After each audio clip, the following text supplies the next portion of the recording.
संसद के बजट सत्र में जारी हंगामे के बीच गुरुवार को प्रधानमंत्री नरेंद्र मोदी ने राज्यसभा को संबोधित किया। जब पीएम मोदी ने अपना संबोधन शुरू किया तो पहले विपक्ष ने नारे लगाए और इस दौरान पीएम मोदी ने कहा कि आप लोग खड़गे साहब की उम्र का लिहाज कीजिए और उन्हें बैठकर नारे लगाने की अपील भी की। आदरणीय खड़गे जी की उम्र देखते हुए वो बैठ करके भी नारे बोल सकते हैं तो अच्छा होगा, ताकि उनको कष्ट न हो। थोड़ी देर के बाद विपक्ष ने सदन से वॉकआउट कर दिया। भारत के भाग्य के अनेक सुयोग एक साथ हमें नसीब हुए।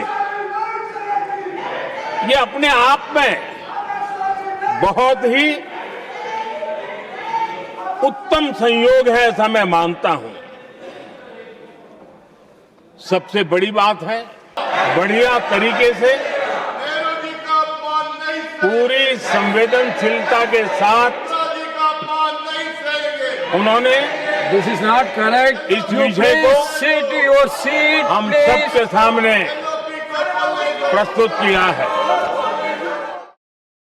पीएम मोदी ने अपने संबोधन में यूरोप और अमेरिका के साथ डील किए जाने का जिक्र किया और कहा, दुनिया के देश आज विकसित देश, विकासशील देश के साथ डील्स कर रहा है। ये हमारे देश का सामर्थ्य है। डेवलप कंट्रीज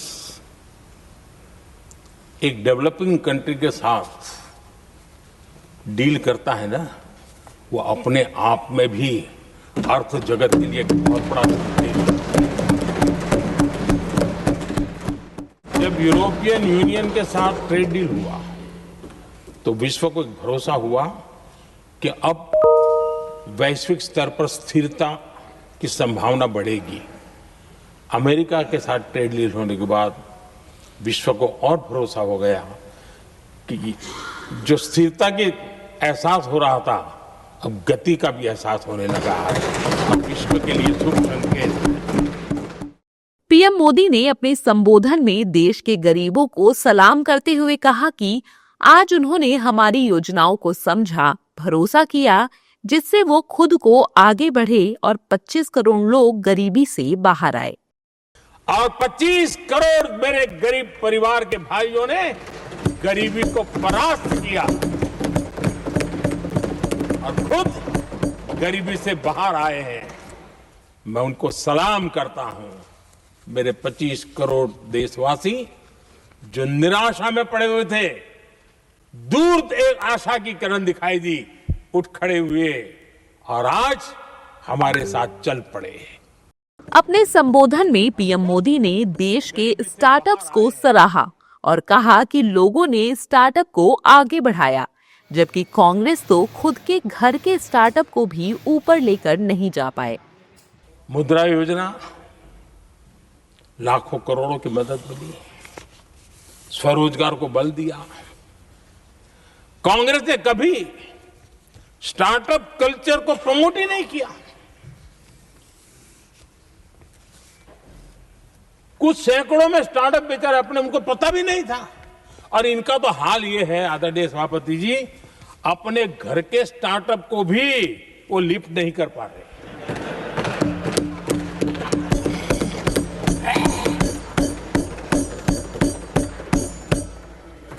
और हमारी सरकार में आज 2 लाख से ज्यादा स्टार्टअप है। और जब सफलता एक के बाद एक जन सामान्य के दिलों को जीतती है ना, तब जाकर के उनके पास एक ही रास्ता बचा है, मोदी तेरी कब्र खुदेगी।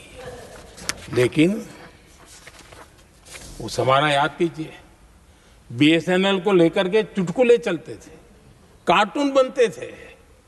आज स्वदेशी 4G स्टैक हमने खड़ा कर दिया। इस दौरान पीएम मोदी ने कांग्रेस पर जमकर निशाना साधा और केंद्रीय मंत्री रवनीत सिंह बिट्टू को गद्दार कहने वाले मामले को उठाते हुए कहा कि कांग्रेस के युवराज अपने आगे किसी को कुछ नहीं समझते। अहंकार कितनी 7वें आसमान पर पहुंच चुका है इनका। और कांग्रेस को छोड़कर के कितने ही लोग निकले हैं, कांग्रेस के कितने टुकड़े हुए हैं, कई लोग दूसरे दलों में गए हैं, लेकिन औरों को तो किसी को गद्दार नहीं कहा उन्होंने। लेकिन कल सांसद को गद्दार इसलिए कहा क्योंकि वो सिख थे। ये सिखों का अपमान था, ये गुरुओं का अपमान था। और कांग्रेस के अंदर जो कूट कूट करके सिखों के प्रति नफरत भरी पड़ी है ना, उसका वो अभिव्यक्ति थी। संसद में पिछले 4 दिनों से विपक्ष जोरदार हंगामा कर रहा था, लेकिन गुरुवार को जब पीएम मोदी संसद आए तो विपक्ष उन्हें सुनने की जगह वॉकआउट कर गया।